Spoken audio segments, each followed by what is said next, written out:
चलो हम लोगों का चैप्टर चल रहा है अध्याय 9 और गंदे जल का निपटान यानी कि डिस्पोजल ऑफ डर्टी वाटर। ये चल रहा था हम लोगों का क्लास। और पिछले क्लास में हमने ये पढ़ा था कि पानी की ज़रूरत क्या है, पानी की ज़रूरत पड़ती है और विश्व जल दिवस कब मनाते हैं। और अगर हमने पढ़ा था कि जो मानव मल है या कार्बनिक औषधियाँ क्या होता है, ठीक है, मल निपटारण क्या होता है, ये सब हम पढ़ चुके थे पिछले क्लास में। कार्बनिक औषधियाँ क्या होती है, कार्बनिक औषधियाँ क्या होती है ना, ये सब पढ़े थे ना। सूक्ष्म जीव क्या होते हैं, उसमें किन कौन से सूक्ष्म जीव पाए जाते हैं, ये सब पढ़ लिया था हमने। चलो आज इसी में थोड़ा सा आगे बढ़ते हैं और बात करते हैं कि आखिर गंदे जल से जो होने वाली बीमारियां हैं वो कौन कौन सी है ना। जो गंदे जल से बीमारियां उत्पन्न होती है वो कौन कौन सी है, उसके निपटारण के लिए हम क्या कर सकते हैं, ठीक है, और उससे बचने के लिए हम क्या कर सकते हैं, यही हमारा आज का टॉपिक रहने वाला है। ठीक है, तो आओ बिना देरी किए शुरू करते हैं आज का टॉपिक, जिसका नाम है कि मतलब जल से होने वाले बीमारियां। ठीक है ना, दूषित जल से होने वाली बीमारियों के नाम, लक्षण, कारण एवं उनसे रोकथाम, ये आज का हमारा टॉपिक है। तो सबसे पहले ये देख लो कि इस प्रकार के कुछ बीमारियां हैं जो गंदे जल के कारण होते हैं, और भी कुछ होते होंगे, लेकिन अभी हम इन्हीं 5 के बारे में बात करने वाले हैं। आगे क्लास में पढ़ोगे ना तो वहां पे तुम्हें और सारे गंदे जल से होने वाले बीमारियों के नाम पता चलेंगे। जैसे गंदे जल के कारण उसमें जब मक्खियां बैठती है तो उसके कारण मलेरिया होता है, डेंगू होता है और सारे भी बीमारियां होती हैं। तो वो तुम्हें 8th क्लास में पढ़ने के लिए मिल जाएगा। लेकिन आज हम बात करते हैं मुख्य रूप से पेचिस, जिसको डिसेंट्री कहते हैं, खुजली जिसको स्कैबिस कहते हैं, हैजा इसी को डायरिया कहते हैं और इसको हम लोग कॉलेरा कहते हैं। ठीक है, पीलिया इसको हम लोग जॉन्डिस बोलते हैं और मस्तिष्क ज्वर इसको हम लोग मीनिंगलेटिस बोलते हैं, मीनिंगटिस बोलते हैं। ठीक है, ठीक है, तो आज इसी के बारे में बात करने वाले हैं और ये इसके मतलब इससे बचने के उपाय क्या क्या हो सकते हैं उसके बारे में बात करते हैं। तो सबसे पहले पेचिस, इसको हम लोग डिसेंट्री कहते हैं, इसके लक्षण क्या क्या हैं। तो पेट में मरोड़ के साथ दस्त, बार बार दस्त होना, मतलब पेट में मरोड़ आना, उसके साथ दस्त होना। ठीक है, नहीं कहता पेट में मरोड़ आ रहा है और उसके बाद क्या होता है, उल्टी हो जाती है, उसी को हम लोग दस्त कहते हैं। ठीक है, और बार बार दस्त होना, एक के बाद एक बार मतलब कंटिन्यूअसली दस्त का होते जाना, ये क्या है, इसका लक्षण है। किसका, पेचिस का लक्षण है। याद रखना तुम लोग भी कि अगर कोई बार बार उल्टियां आ रही है ना, और पेट में मरोड़ उत्पन्न हो रहा है, तो इसका मतलब उसको कौन सी बीमारी हो गई है, पेचिस की बीमारी हो गई है। कारण क्या हो सकता है, दूषित जल का सेवन, गंदे जल के सेवन से ही ये बीमारियां होती है। ठीक है, और पीने के लिए हमेशा स्वच्छ जल का सेवन। रोकथाम के लिए क्या कर सकते हैं, तो हमेशा पीने का जब पानी लेना है तो वो क्या लेना है, बिल्कुल स्वच्छ जल लेना है। ठीक है, उसमें बिल्कुल भी गंदगी रहेगी तो वो क्या हो जाएगा, हमें फिर से बीमार कर सकती है ना। किसी दूसरे बीमारी के कारण हम बीमार हो सकते हैं, जरूरी नहीं कि पेचिस के कारण ही हम बीमार हो, दूसरी बीमारी भी होते हैं ना, तो जल के कारण, उसके कारण भी हम लोग बीमार हो सकते हैं। अब आगे बढ़ते हैं, आगे में है खुजली, ये सब लोग जानता है, स्कैबिस इसको बोलते हैं। ठीक है, खुजली के बारे में सब कोई जानता है। यहाँ जब खुजलाने लगता है ना, खुजली एक दिना टाइप का भी होता है ना, मैं उसकी बात कर रहा हूँ। तो इसका मतलब होता है बदन खुजलाना। ठीक है, ये मतलब लक्षण क्या है इसका, बदन खुजलाना। हमेशा देखोगे जब तुम कहीं गंदे जगह से आओगे ना, तुम्हारा शरीर पूरा मतलब एकदम से खुजलाएगा, है ना, नोचना शुरू कर देता है ना। गंदे जगह से तुम एक बार आकर के देखो, वहां पर क्या होगा, पूरा शरीर तुम्हें लगेगा नोच रहा है, पूरा शरीर, जब तक तुम नहा नहीं लेते हो। इसका मतलब कि उसमें जो सूक्ष्म जीव था ना, वो क्या हो गया, तुम्हारे शरीर पे आ गया, जिसकी वजह से तुम्हें खुजली होना शुरू हो गया। अब इसका कारण क्या हो सकता है, तो दूषित जल से नहाना, सबसे पहला बात है कारण। देखो, दूषित जल से नहाना, गंदे कपड़े का उपयोग, 2 कारणों से हो सकता है। एक तो दूषित जल से नहाने से हो सकता है, दूसरा गंदे कपड़े के उपयोग से हो सकता है ये बीमारी, जिसको हम लोग खुजली कहते हैं, स्कैबिस कहते हैं। ठीक है, नहाने हेतु स्वच्छ जल का व्यवहार, साफ कपड़ों का उपयोग। नहाने के लिए क्या करना है, स्वच्छ जल का व्यवहार करना है और मतलब साफ कपड़ों का उपयोग करना है, जिससे हम लोग खुजली जैसे बीमारियों से बच सकते हैं। बात समझ में आई ना, बात समझ में आ गई ना, यहाँ तक कोई इसकी से कोई दिक्कत नहीं। चलो आगे बात करते हैं। तीसरे नंबर पे है हैजा, जिसको हम लोग डायरिया भी कहते हैं और इसी को हम लोग कॉलेरा कहते हैं। ठीक है, इंग्लिश में क्या कहते हैं, कॉलेरा कहते हैं। ठीक है, ज्यादा और लगातार दस्त होना, मतलब देखो 2 में है दस्त के कारण ही, पेचिस हो गया और तुमको हैजा हो गया। ज्यादा और लगातार दस्त होना, कंटिन्यूअसली दस्त होते ही जाना, बंद नहीं होता है। ठीक है, और ये क्यों होता है, क्योंकि ये इसमें क्या होता है, दूषित जल एवं भोजन का व्यवहार, दूषित जल हो गया, दूषित भोजन हो गया, इस सब का व्यवहार जब हम करते हैं तब ये जो बीमारी है ये हो सकती है हैजा। ठीक है, दूषित आहारों से भोजन करना, जैसे देखोगे तुम अक्सर क्या करते हैं हम लोग कि कहीं से भी आते हैं और खाना दिया, मम्मी सामने में खाना रखी और हमने क्या क्या खाना शुरू कर दिया। लेकिन ये नहीं करना चाहिए। हम लोगों को जब भी कहीं से भी आए, चाहे वो खेल करके आए, चाहे पढ़ करके आए, चाहे कहीं से भी आए, हमको लगता है कि हम कोई दूषित काम करवे कि तो मेरे हाथ में कुछ नहीं होगा, जबकि ऐसा नहीं करना चाहिए। तुम अगर अपने बाल को भी छू रहे हो ना, तो उसमें जो मान लो कुछ सूक्ष्म जीव ऐसे हैं जो हवा के कारण उसमें आकर के बैठ गए, तो वो तुम्हारे हाथ में आ गए। अब तुम हाथ तो धोए नहीं हो, जैसे ही खाना खाओगे तो वो कहाँ पहुंच जाएगा, अंदर पहुंच जाएगा और तो वो बीमारी फैला देगा। इसलिए जब भी भोजन करना चाहिए उससे पहले हाथ का धोना जरूरी है, हाथ धोना अनिवार्य हो जाता है। बात समझ में आ गई ना?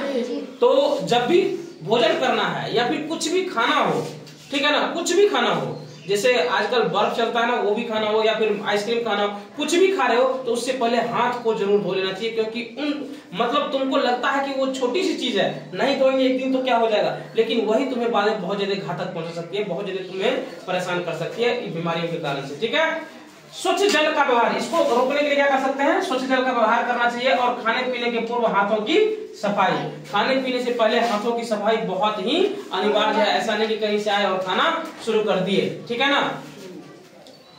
अब उसके बाद है पीलिया, जिसको हम लोग जॉन्डिस बोलते हैं। जॉन्डिस का नाम सुने हो तुम लोग? जी। आज से अगर हम कुछ समय पहले की बात करें तो बच्चों को खास करके, जो छोटे छोटे बच्चे होते थे ना, उनको जॉन्डिस मतलब जन्म होता नहीं था कि जॉन्डिस हो जाता था। ठीक है, जॉन्डिस का सबसे बड़ा कारण क्या है, तो आंख, नाखून एवं पेशाब का पीला होना। पता कैसे चलता है इसका लक्षण, तो आंख, नाखून एवं पेशाब का पीला होना ही जॉन्डिस की बीमारी का पता चलता है। आंख का पीला हो जाना, नाखून तुम्हारा पीला पीला दिखाई देने लगेगा, ठीक है, और पेशाब का पीला हो जाना, ये क्या है, हमारा जॉन्डिस की बीमारी का लक्षण है। ठीक है, और ये होता कैसे है, तो दूषित जल के सेवन से होता है। कैसे होता है, दूषित जल के सेवन से होता है। अब क्या करना है इससे बचने के लिए, तो पेयजल के लिए स्वच्छ जल का उपयोग करना। मतलब पेयजल का मतलब होता है पीने वाले जल के लिए हम लोगों को हमेशा स्वच्छ जल का उपयोग करना चाहिए। ठीक है ना। अब अगला है हमारा मस्तिष्क ज्वर, जिसको हम लोग मेनिंजाइटिस बोलते हैं। इसमें क्या होता है, इसकी लक्षण है बुखार लगना। बुखार लगना हमेशा नॉर्मल बुखार नहीं होता है, तो ये मस्तिष्क ज्वर के कारण भी हो सकता है ना।